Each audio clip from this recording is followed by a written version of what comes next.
Second segment of the show for today. We're talking to Trooper Gary Burke, and he is to give us some information in reference to the life and times of a United States colored trooper.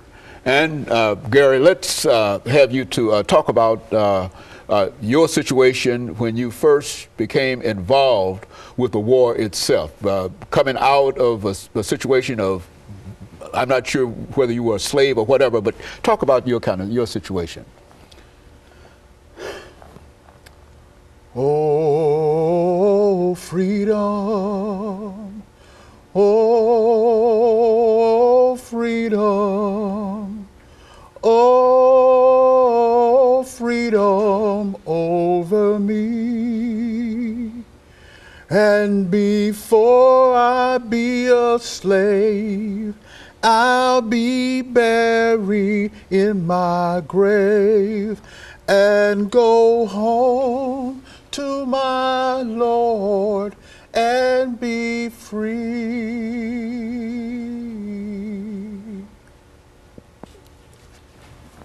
I have to start out saluting our ancestors because that's why I sit here today. I remember like it was yesterday. It was a cold day in Nashville. I was a free black man at that time, around the 1860s. There was a little over about 1,500 free blacks. And I saw my people as they came into town to do different tasks for their masters. And I couldn't understand why was I so blessed. And I didn't know what to do about that. So I kept on working as a teamster, getting odd jobs for my family to help support. I heard this story about a war starting. I didn't know what a war was. Anything hadn't happened like that before. Mm-hmm. But as I heard the rumors going around, they said they were signing black men up. It was some document they called the Emancipation Proclamation, I believe. And it freed some of our people. I had a choice to make. What am I going to do? Am I going to sit down or am I going to stand up?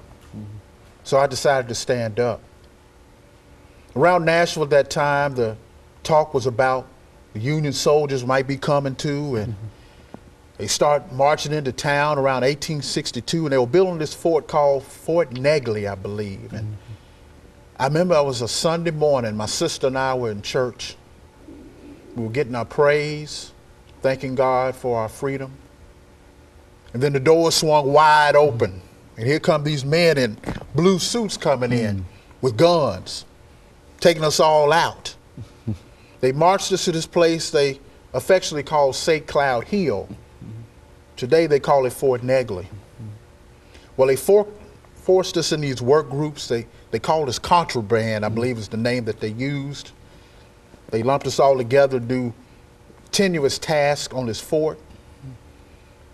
It took almost 6 months to build that fort. Some of us were strong enough to make it. My sister was not. And that's what I sang that song for is to my sister when I stand at her grave, because she wasn't strong enough to make it.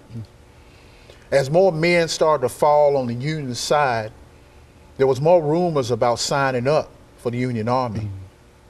So I went to Murfreesboro, Tennessee, and they were signing up African Americans there.